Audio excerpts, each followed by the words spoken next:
For most of my life, I thought becoming the best version of myself meant discipline, habits, grinding, all the usual self-help advice. But I found something else, something strange, something powerful, a psychological hack that felt almost forbidden. So I tried it for 21 days, and the results shocked me. I was stuck. Not rock bottom, but stuck.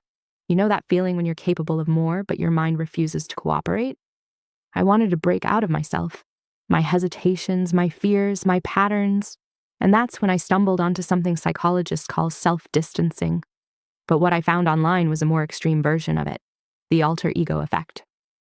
But not the fluffy, motivational kind influencers talk about. This was different, darker, more deliberate, more effective. A technique used by athletes, CEOs, performers, and, if rumors are true, some of the most influential people in history. A way to step out of yourself and become someone else entirely. From Beyoncé's Sasha Fierce to Kobe Bryant's Black Mamba, history's most iconic performers, leaders, and creators have used alter egos, strategic second selves they can summon on demand, not to fake who they are, but to unlock who they could be. Today, you'll learn how to craft your own alter ego, one that sits quietly in your quiver until the moment you need it most. And by the end of this video, you'll have a 7-step blueprint for building a second self that unlocks your full potential. Here's the secret nobody teaches. Your everyday self carries baggage, failures, embarrassments, insecurities, the voice that whispers, not you, not today. But an alter ego? It's born clean. People who step into a constructed identity, athletes, artists, CEOs, momentarily access traits they normally struggle with: confidence, calm, focus, discipline, fearlessness. It's not delusion, it's psychology.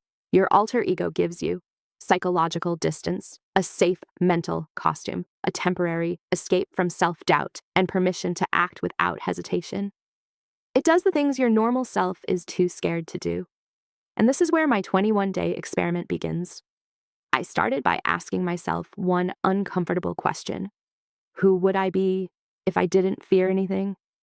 I wrote down traits I desperately wanted but rarely displayed: bold, decisive, focused, cold when necessary, relentless. Then I gave this version of me a name, a symbol, something I could step into. You can't force your brain to suddenly become confident, but you can act as if you're someone who already is. And this leads to the first steps of the blueprint. Step 1, identify the arena. Where do you fall short? For me, it was consistency and boundaries. I could work hard, but not steadily. I could be kind, but not firm. So that became my battlefield. Pick one arena. The alter ego doesn't handle everything, only the place where you need reinforcement. Step 2, define the superpower you lack. What trait do you need the most? Mine was fearless execution, no hesitation, no second guessing, no shrinking to be polite. Your alter ego must embody one dominant superpower. Name the exact quality. Step 3, choose the inspiration.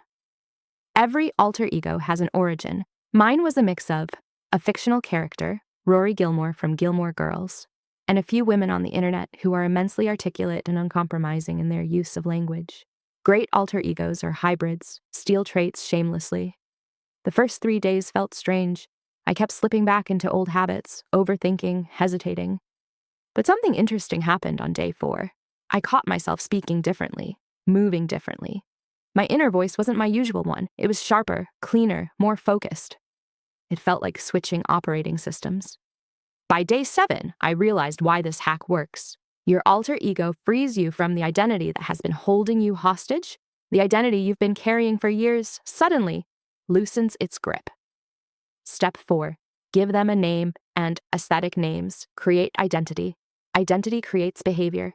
Give your persona a name, dramatic or subtle.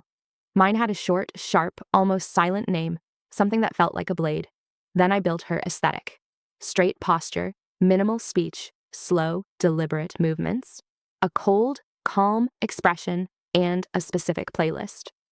These details matter. They build your mental costume. Step 5, create their rules of operation. Your alter ego needs a code. My rules were: she never apologizes unnecessarily. She never negotiates with laziness. She always finishes what she starts. She guards her time like a fortress. She never reacts emotionally. These rules override your normal patterns. By the second week, I wasn't pretending anymore. My alter ego made decisions I normally wouldn't.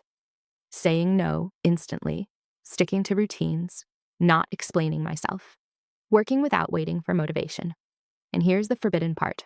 I liked being her more than being myself. This is where the hack becomes powerful and a little dangerous.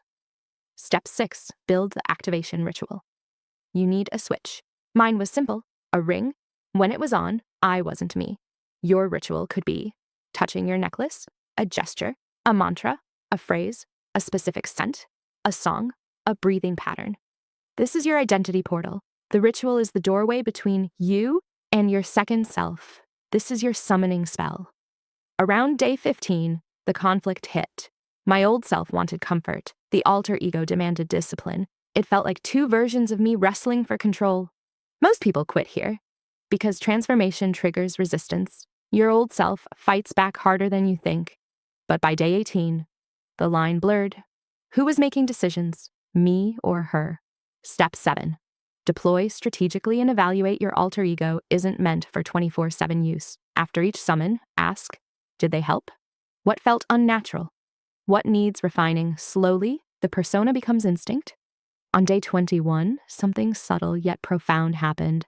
I removed the ring, expecting to shrink back into my old self. But I didn't, because the traits I borrowed became traits I owned. My alter ego didn't disappear. She fused with me. Here's the truth. You don't need to find yourself. You need to create yourself. Your alter ego isn't a mask, it's a mirror, showing you the version of yourself that fear keeps hidden. You're not creating a fake personality. You're giving shape to the strengths you already carry, but rarely access. The forbidden alter ego. Hack works because it bypasses your past. It gives you a clean slate, a new psychological container for behavior. And once you taste that version of you, it's almost impossible to go back. So craft your second self, name them, give them power, keep them in your quiver, and pull them out when the world demands your sharpest form. So here's my challenge to you. Who is the version of you that could change your life? What would they look like, sound like, move like? And more importantly, are you brave enough to become them?